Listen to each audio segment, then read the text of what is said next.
Hi hello வணக்கம். வாங்க இன்னைக்கு பீட்ரூட்டு பன்னீர் வச்சு கோதுமை சப்பாத்தி தாங்க பண்ணியிருக்கேன். இப்படி இருக்கு பாருங்க, நல்லா கலராக அழகாக இருக்குது, சாஃப்டாகவும் இருக்குது. வாங்க இதை எப்படி செய்கிறதுன்னு பார்க்கலாம். பாருங்க, அதுக்கு முன்னாடி சேனலை சப்ஸ்கிரைப் பண்ணலாம், சப்ஸ்கிரைப் பண்ணுங்கள். அப்போ தான் நான் போடுற வீடியோ உங்களுக்கு உடனே வந்து சேரும். பக்கத்தில் உள்ள பெல்கானையும் அழுத்துங்க. வாங்க இதை எப்படி செய்கிறதுன்னு பார்க்கலாம். பீட்ரூட்டும் பன்னீரும் வச்சு இன்னைக்கு சப்பாத்தி தாங்க செய்ய போகிறேன். வாங்க இதை எப்படி செய்யணும்னு பார்த்துலாம்.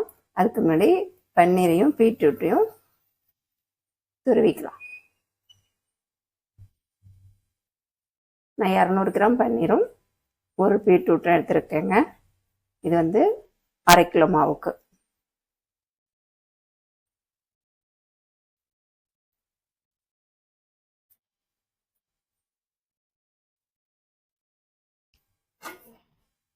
பாருங்க, பன்னீரை நல்லா துருவி எடுத்தாச்சு.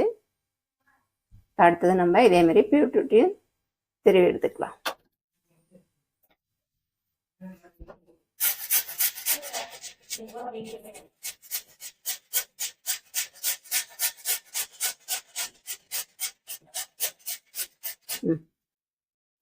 நான் ஒரு கடாயில் எடுத்திருக்கேங்க. இதை நம்ம லைட்டாக அடுப்பில் வச்சு வதக்கிக்கலாம்.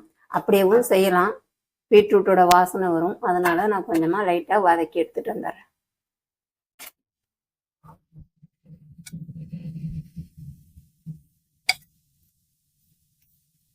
ரொம்ப நேரம் வதக்க வேண்டாம், சும்மா லைட்டாக வதக்கிட்டுக்கலாம்.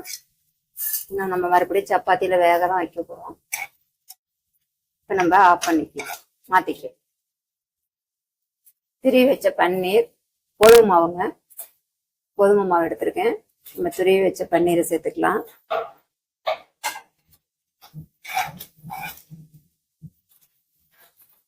பீட்ரூட்டு,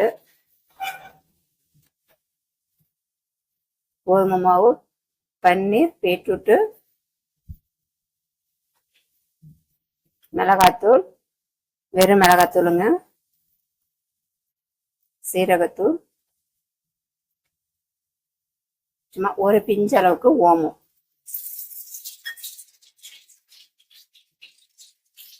பொடிசா நறுக்குன கொத்தமல்லி, தேவையான அளவு உப்பு. தண்ணி ஊத்தாம ஃபர்ஸ்ட் இது எல்லாத்தையும் நம்ம கலந்துக்கலாம்.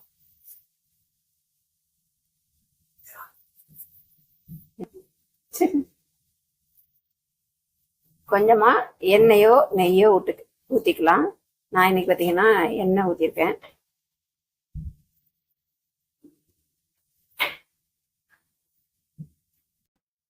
கொஞ்சம் கொஞ்சமா தண்ணி விட்டு பிசைஞ்சிக்கலாம். நான் கொஞ்சமா தண்ணி ஊற்றிருக்கேன். கொஞ்சம் கொஞ்சமா தண்ணி ஊற்றி நம்ம சப்பாத்தி மாவு பதத்துக்கு பிசைஞ்சு எடுத்துக்கலாம். பாருங்க, நல்லா பிசைஞ்சாச்சு. இது காயாம இருக்கிறதுக்கு மேல கொஞ்சோண்டு எண்ணெய் தடவி.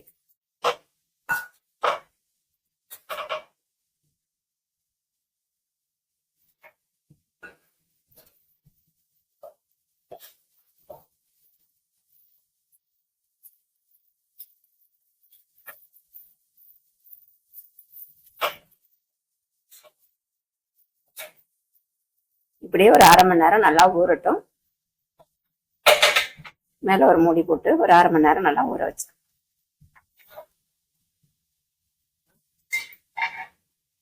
பாருங்க, ஊறிடுச்சு. நம்ம இப்ப இந்த உருண்டை பிடிச்சிக்கலாம்.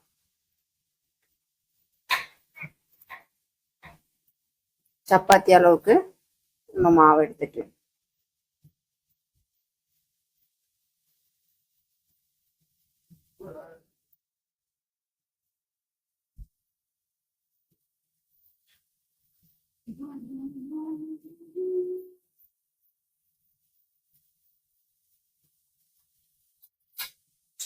எல்லா மாவையும் இந்த மாதிரி அளவுக்கு நம்ம உருண்டை பிடிச்சிக்கலாம்.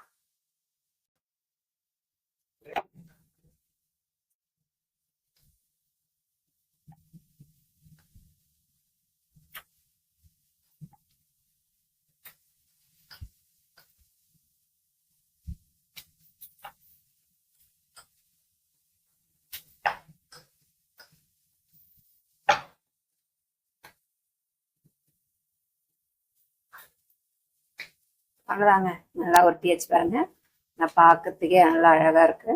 இதை நம்ம அப்படியே சுட்டுக்க வேண்டியதான்.